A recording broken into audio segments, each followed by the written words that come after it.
Okay. I think the hospital circumcision rate is figure seems to be pretty accurate. It's somewhere between 50 and 54%, which is great. Yeah. It was at like 80 when I was born. You know it? I mean, with my generation, it's like you guys have more video of than I've been video. I remember for YouTube, it's like Video? I don't think I've got more than about 4 on my but like they can't help it. You know, I don't think Does iPhone count? What happened It's like a tragedy. What do you want to tell yourself in the future? Like he had. What happened to your other phone? I've only seen this in a few studies. Men were circumcised as infants. What? Men were circumcised later on. people you don't know. What happened? Like It's fun to sit around and talk to strangers about penis circumcision. Right. And that's also. You know you're an intactivist when.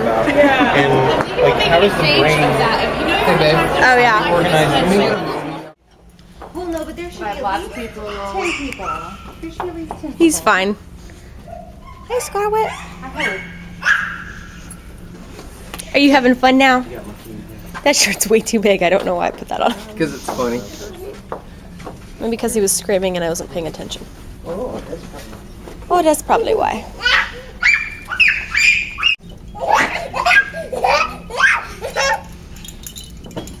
Jack, he's gonna catch you.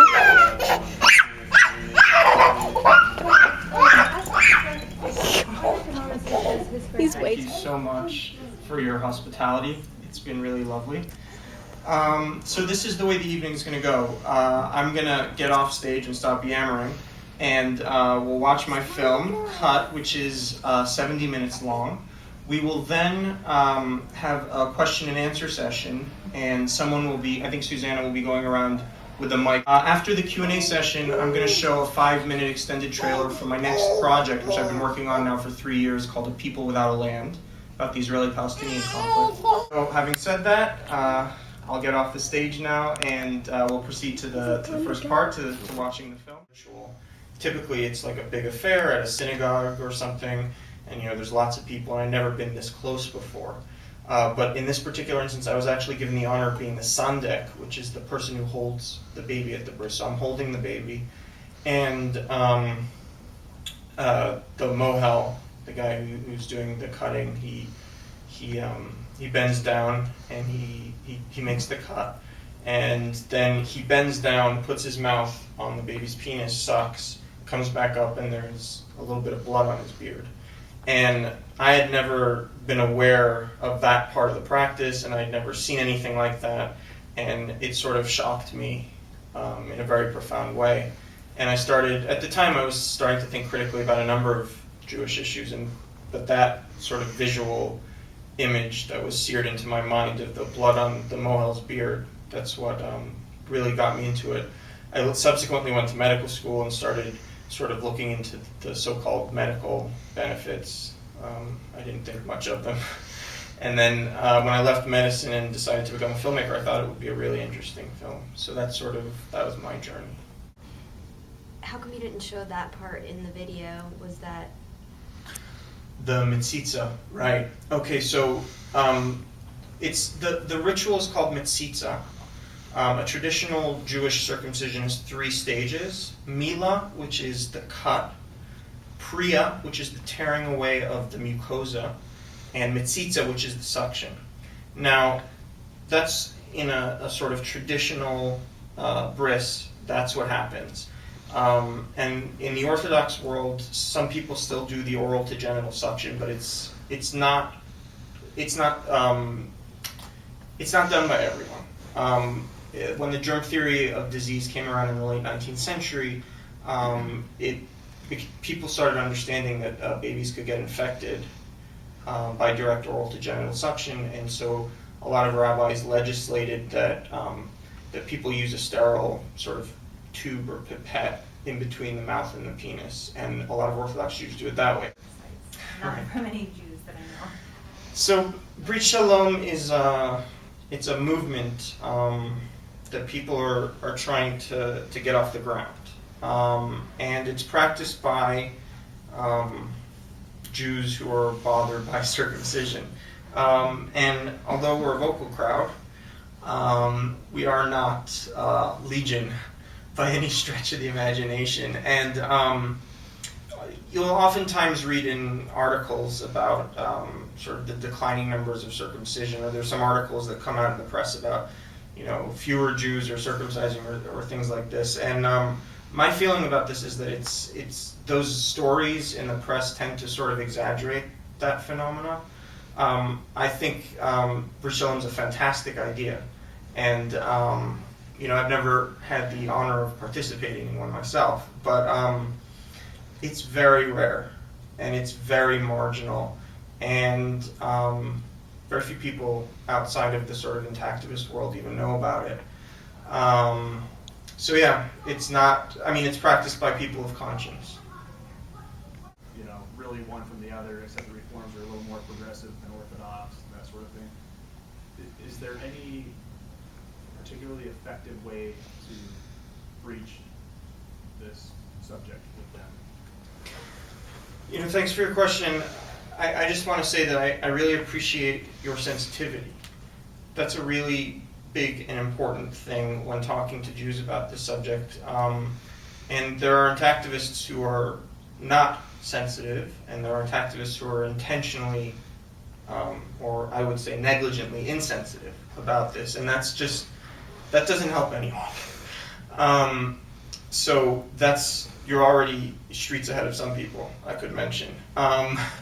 But having said that, I think to approach it from a place of respect, to try and educate yourself as much about the Jewish practice as you can, and to really try and have a respectful discussion about, look, I understand that this is a deep and important part of your tradition. I understand that people have used this as a way of beating up on Jews, as it were.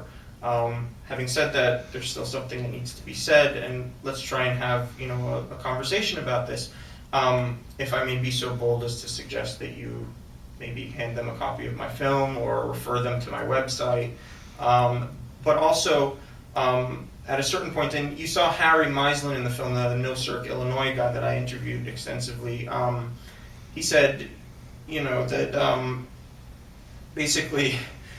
He tries to stay away from it, but he says, and I thought this was a beautiful response, Jewish babies feel pain just as non-Jewish babies feel pain, and there are some Jewish men, just like non-Jewish men, who are unhappy when they grow up that this was done to them.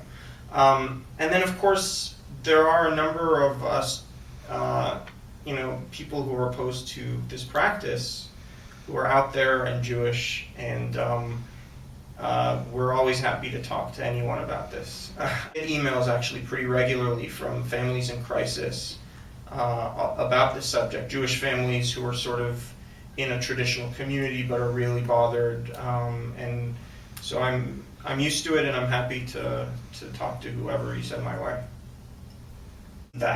And that's part of how circumcision became such a central practice in the Jewish tradition. It was like a feedback effect where they were being criticized for it by this new sect of Christians, who by the way, at the time, they didn't really take seriously. They thought they were a bunch of nutters. But being attacked for it, they then made it an even more central and more important ritual in the Jewish tradition, and sort of owning that and saying, we're the people of the body, you're damn straight. Because it is Are these all that and whatever. I think I counted 5 there. I think that too. Oh, it's the same card, but it's on different. Expert. So you're going to be a 500 street interviews. I think it's Peter. Hi! That's really cool. You say hi! Oh, you're gonna be a shy baby. Oh, you gotta go straight to mama. Dance, baby, dance, dance, baby, dance. So who is this? This is Phoenix. Nice. Verbatim. How hard is it to teach a guy to clean his penis in the shower? She does that. Hey, it's not hard at all. Right? We take to it pretty easy. Don't have to cut them off for them to clean themselves. Easy peasy.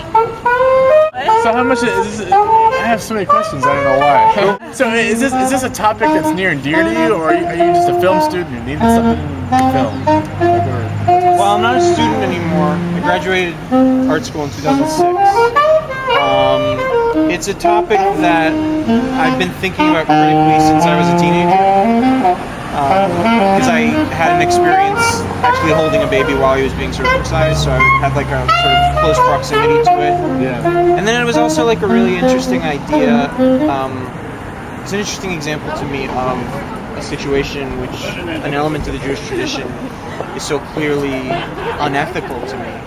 And I care about both ethics and being Jewish, so like, how do you negotiate a conflict like that? Do you talk any about the origins of that practice? Like, why did it begin at all? I mean, is there any idea? It's been practiced since recorded history, so we don't know why everyone has done it. We have a pretty good idea why it became important in the Jewish tradition, and we also know how it became a practice in America. Those are two separate things separated by thousands of years. In the Jewish tradition, it became a mark of loyalty to the priestly caste around the Second Temple period. So they would, circumcisions would occasionally have been performed in any event as sort of a blood sacrifice to God. And there was this notion of covenant with God also. But historically, we know that when the priestly caste took over, they sort of demanded this as a sort of hazing ritual for fathers.